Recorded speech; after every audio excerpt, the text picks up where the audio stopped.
don't answer in chorus. Are you familiar with the word diction? Yeah. Yes. Please stand up. Dictionary. Dictionary. Can you please answer it completely? I I am familiar with the word diction. She's familiar with the word diction through Dictionary. dictionary. Dictionary. Thank you so much. Okay, you will now learn what is diction.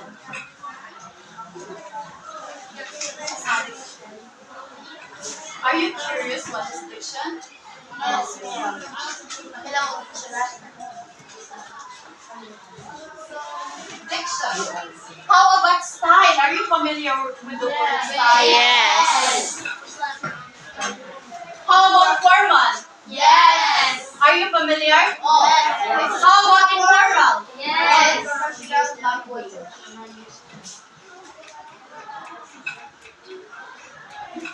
So diction is the specific. Please read everybody. What is diction? Diction is specific on your words or writer or speaker uses certain tone or mood. Diction is the specific choice of words. It is the writer or speaker uses to create a certain tone and mode. When we say diction, it is your choice of words. How about style? Are you familiar with the word style? Yeah. Refers to the way a writer. How will you define style? How will you define style? Please don't answer me in chorus. You can raise your right hands. How will you define style? Does someone know what is style? Yes or no? Huh? No? Do you want to know what is style? Style. Huh? Do you want to know what is style? Yeah. Really? Yeah. Who wants to know what is style? Please stand up. Oh, only one person?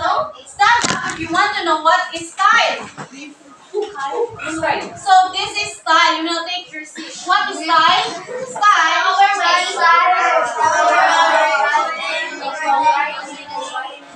Style again. Please greet everybody. Style. Again. What is style?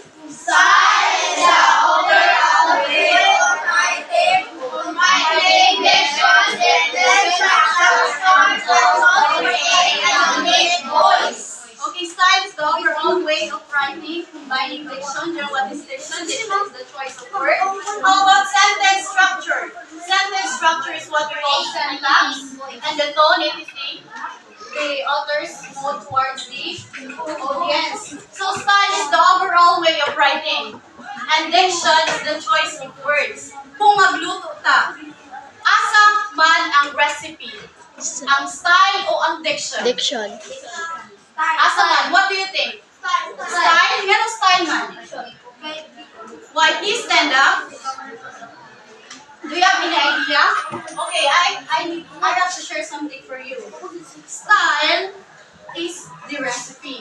Diba what's the recipe? Yeah. Style is the recipe and diction is one of its ingredients. Nga naman. Style is the overall way of writing and diction is the choice of words used by the writers or the Ito po na si Charlie. Through diction, we can determine if it's professional Ate.